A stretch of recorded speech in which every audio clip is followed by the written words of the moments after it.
Hola, bienvenido de nuevo a HistoTips. El día de hoy vamos a ver la parte 2 de los videos destinados a hablar sobre membrana plasmática. Mi nombre es Antonio Muñoz. Comenzamos.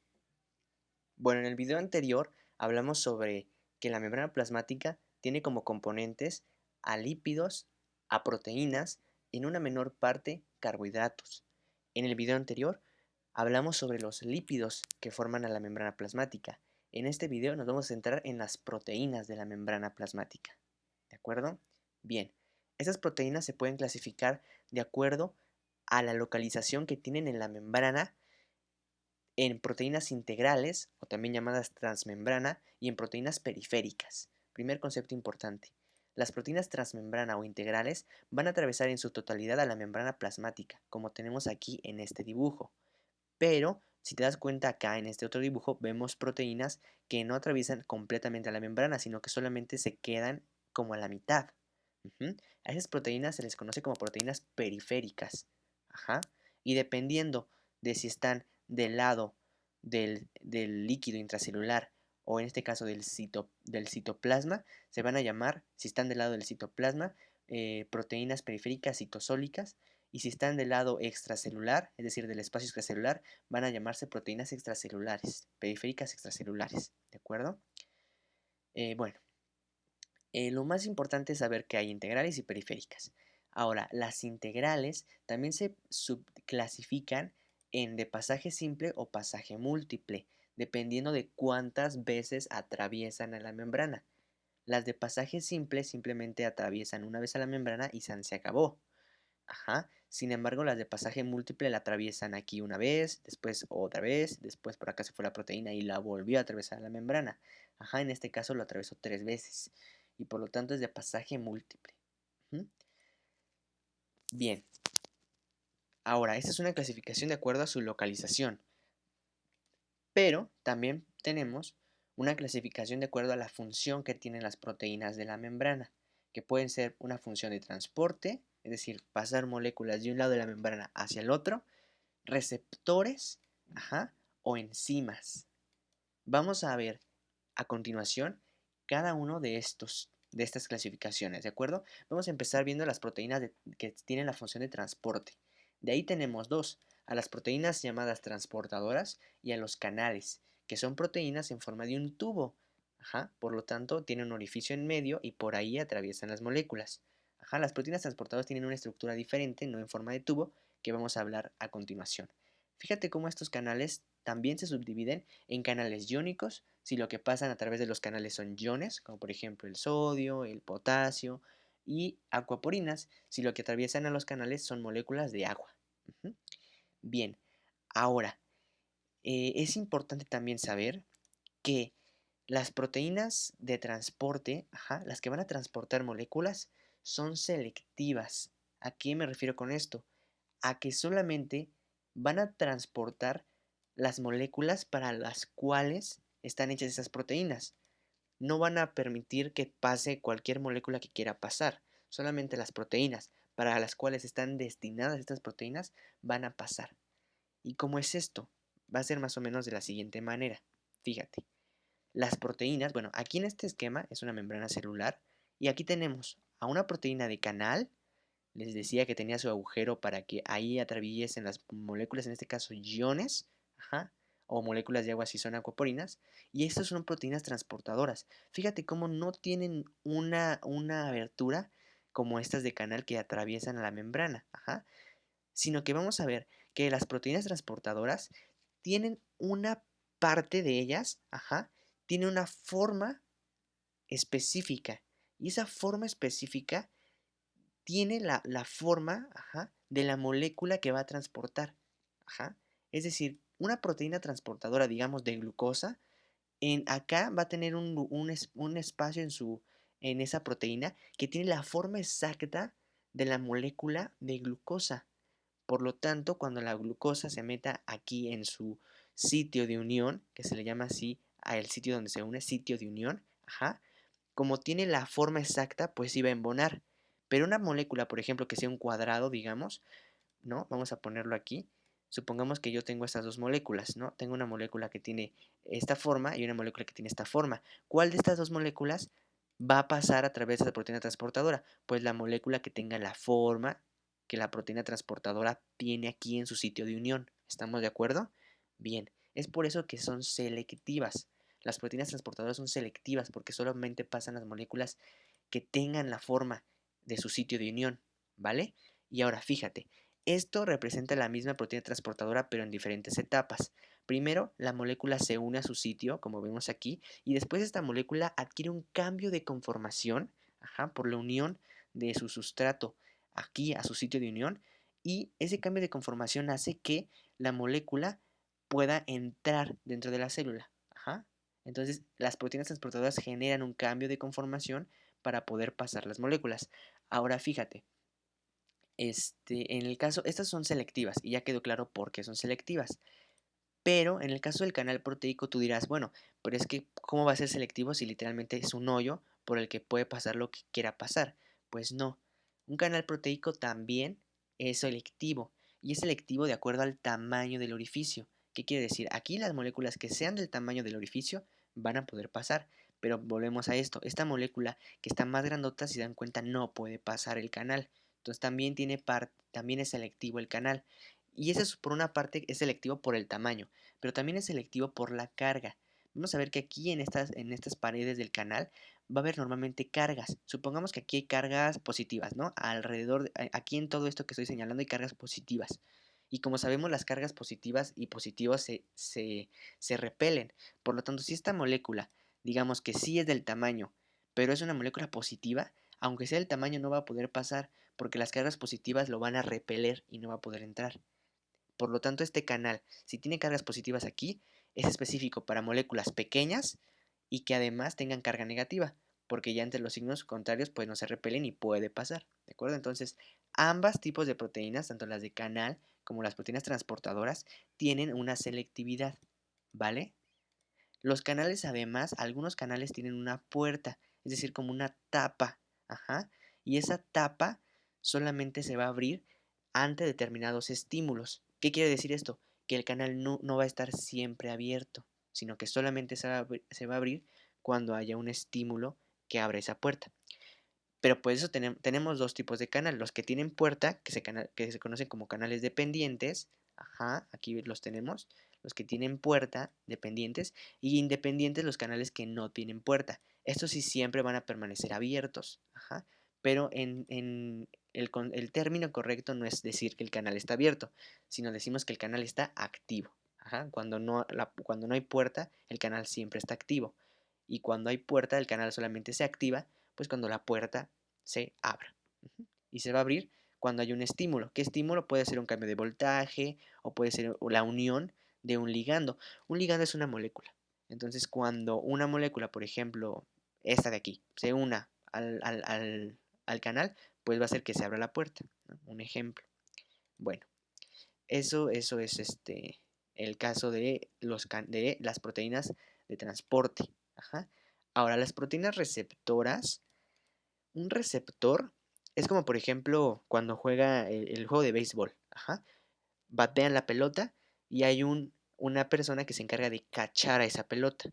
El guante, digamos que es el receptor y la pelota va a ser la molécula que se va a unir a ese receptor. Pero nosotros llamamos esa molécula ligando. Entonces tenemos más o menos esto aquí. La proteína receptora, perdón, aquí va a estar en la membrana y va a tener también un sitio de unión como el sitio que vimos que tenían las proteínas transportadoras. Un sitio de unión que es específico porque tiene la forma específica de una determinada molécula específica. Y ya habíamos dicho que el ligando se refiere, es otra forma de decir que es una molécula que se va a unir específicamente a un receptor. ¿Sí? Entonces, ¿cómo funciona esto? Bueno, un receptor es una proteína que está en la membrana, que cuando se une a su ligando, es decir, su molécula específica, este receptor tiene de dos. O va a hacer, bueno, primero que nada, al unirse el ligando, va a generar un cambio conformacional y después ese cambio conformacional va a activar a otra proteína que se encuentra en el citosol, como digamos esta que está aquí, ¿no? Entonces el receptor cuando se une con el ligando y solamente cuando se une con el ligando activa esta otra proteína y después esta proteína empieza a generar algo que se conoce como, bueno, va a hacer diferentes, va a activar a muchas otras proteínas y al final vamos a generar una respuesta. Ajá. Esto es prácticamente todo el ciclo o el ciclo, el circuito que sigue un receptor. El receptor se activa por su ligando, activa otra proteína, esta otra proteína activa otra proteína, esta otra proteína activa a otras proteínas y esas otras proteínas que activó van a generar muchísimas otras funciones, ¿no? Pero lo importante es que sepas que cuando se une ligando se genera una respuesta. Bien, ya vimos el concepto de ligando, el concepto de receptor y también hay otro concepto importante que es el concepto de afinidad. La afinidad se refiere a la fuerza con que este ligando y este receptor se unen. Entre mayor parecido haya entre la estructura del ligando y aquí la estructura del sitio de unión, entre más parecidos sean, va a haber una mayor afinidad. Ajá.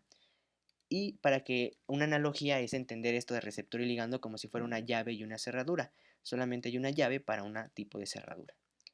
Y bueno, si se dan cuenta aquí en tipos de receptores, habíamos dicho que tenemos de dos tipos, ligados a enzimas y ligados a proteína G. El que está ligado a enzima es como este que está aquí. Esta proteína está ligada o unida a esta o enzima que está aquí y cuando este se une a su ligando activa esta enzima que empieza a hacer un montón de procesos celulares para generar una respuesta. Pero una proteína ligada a proteína G quiere decir que es una proteína, en este caso este es el receptor, que está unido a una proteína que se conoce como proteína G. Lo más importante que tienen que saber, porque esto lo van a ver muchísimo más en bioquímica, más a fondo, pero que sepan que la proteína G es una proteína que tiene tres subunidades, una alfa, beta y gamma. Normalmente cuando se une el ligando al receptor, este receptor cambia su conformación y hace que la proteína G a la cual está unido se divida. La subunidad alfa se divida de las otras dos subunidades de la beta y de la gamma. Y después esta subunidad alfa es la que va a hacer todo el rollo intracelular y va a activar otras enzimas, otras proteínas. Ok, esto lo van a ver más en bioquímica, todo de manera más profunda. Esto es meramente introductorio. Y finalmente tenemos que hay proteínas en la membrana que también pueden trabajar como enzimas. ¿Vale? Bueno. Finalmente tenemos, ya vimos proteínas, ya vimos lípidos. El otro componente de la membrana son los carbohidratos. Y estos carbohidratos van a ser carbohidratos que van a estar unidos o a proteínas, perdón, o a lípidos. Si están unidos a lípidos, el conjunto de esas moléculas se va a llamar glucolípido. Y si estos carbohidratos se unen a una proteína, en conjunto se va a denominar glucoproteína. ¿De acuerdo? Ahora, eso ya sabemos que es una glucoproteína y un glucolípido. Ahora, pon mucha atención. Nosotros llamamos glucocálix a todos estos carbohidratos, estos azules que son los carbohidratos, que están unidos a las proteínas y a los lípidos. Es decir, ¿qué es el glucocálix? Pues son los carbohidratos que están unidos a las proteínas y a los lípidos. Así de simple, ¿ok? Y algo muy, muy importante, crucial que recuerden, es que el glucocálix siempre va a estar del lado del espacio extracelular. Nunca voy a tener glucocálix en el lado del citosol, jamás, siempre del lado extracelular. Bueno, ahora, hablamos de los lípidos, de los glucolípidos, que es un lípido combinado con un carbohidrato. Estos glucolípidos tenemos dos ejemplos, los gangliósidos y los cerebrósidos. Y la diferencia que tiene uno y otro es que en el gangliósido lo que se une es un oligosacárido, es decir, una cadena de diferentes unidades o monómeros de carbohidratos. En cambio, en el cerebrósido solamente una molécula de carbohidrato, un hexagonito azul de estos que están aquí, solamente uno se une al lípido. Si solamente un carbohidrato se une al lípido, va a ser un cerebrósido.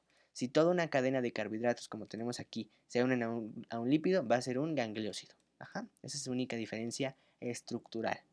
Los gangliósidos son abundantes en el sistema nervioso central y los cerebrósidos, como su nombre indica, pues también, ¿no? Bueno, ahora, de aquí viene lo relevante de esto y el primer tip del video.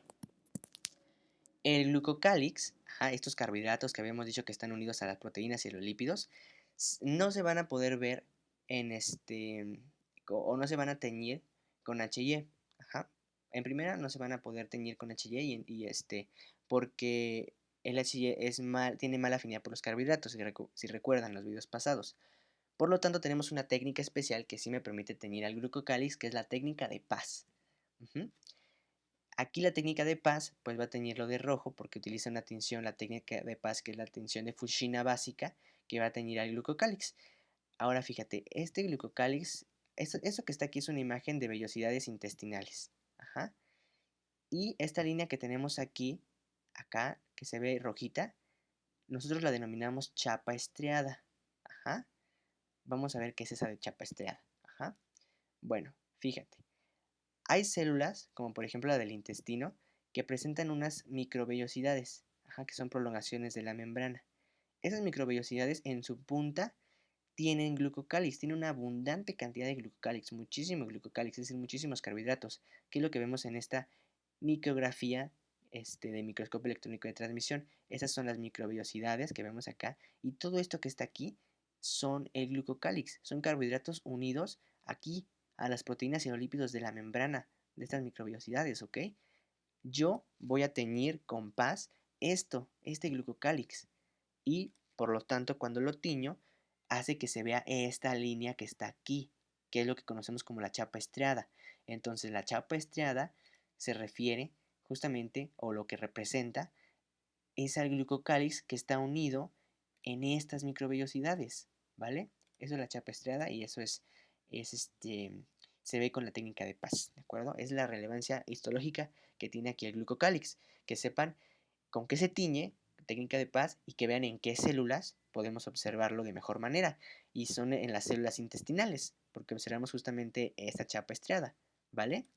Bueno, ahora finalmente, para terminar ya esta segunda parte, vamos a ver la ultraestructura de la membrana celular. Recuerda que cuando digo ultraestructura es porque lo estoy observando por medio de un microscopio electrónico, ¿vale? Bueno, hay algo importante que tenemos que saber. Cuando se descubrió el microscopio electrónico, un científico que se llama Robertson observó las células al microscopio. Ajá. Y cuando observó las células al microscopio, observó la membrana celular. ¿Qué es lo que estamos observando aquí?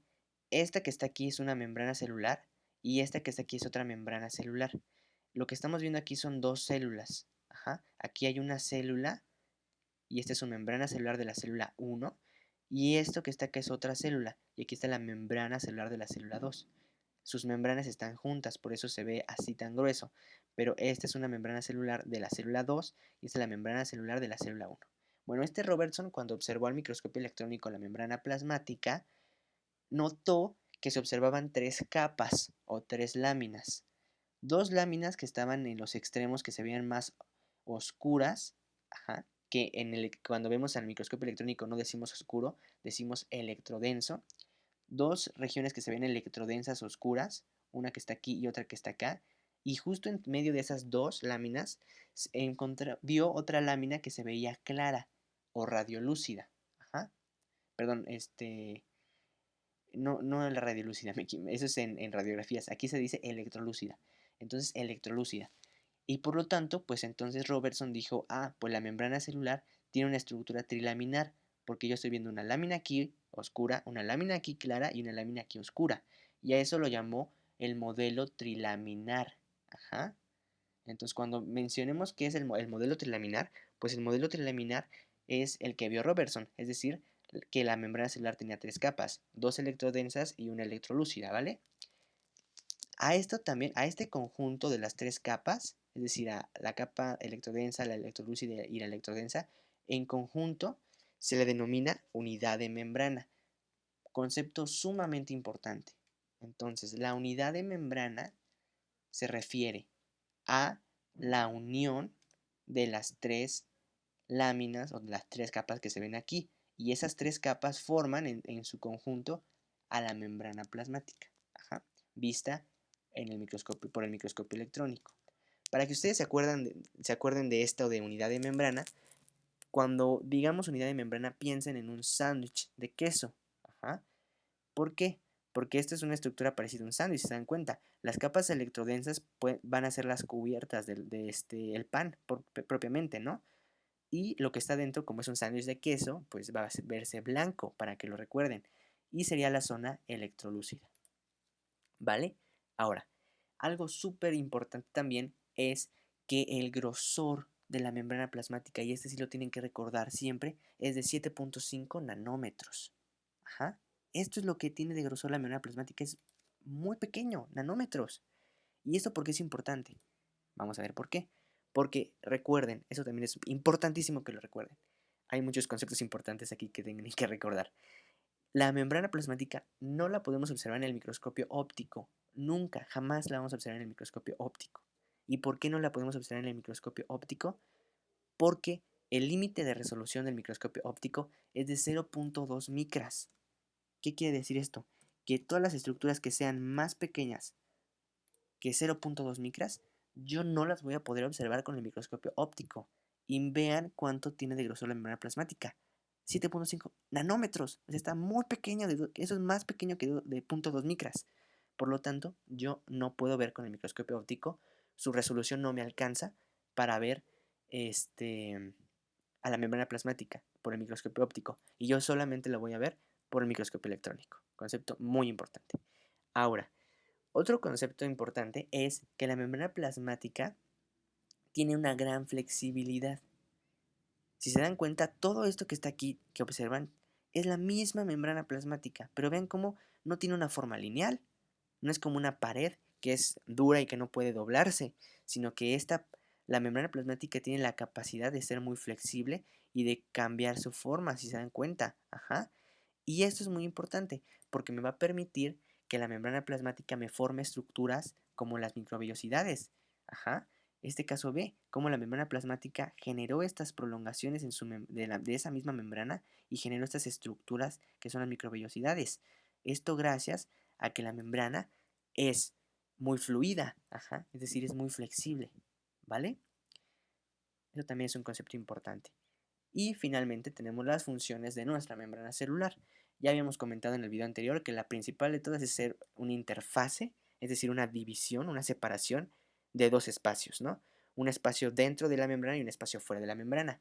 Y que cada espacio tiene una diferente composición. Es decir, eso es muy importante que también lo recuerden.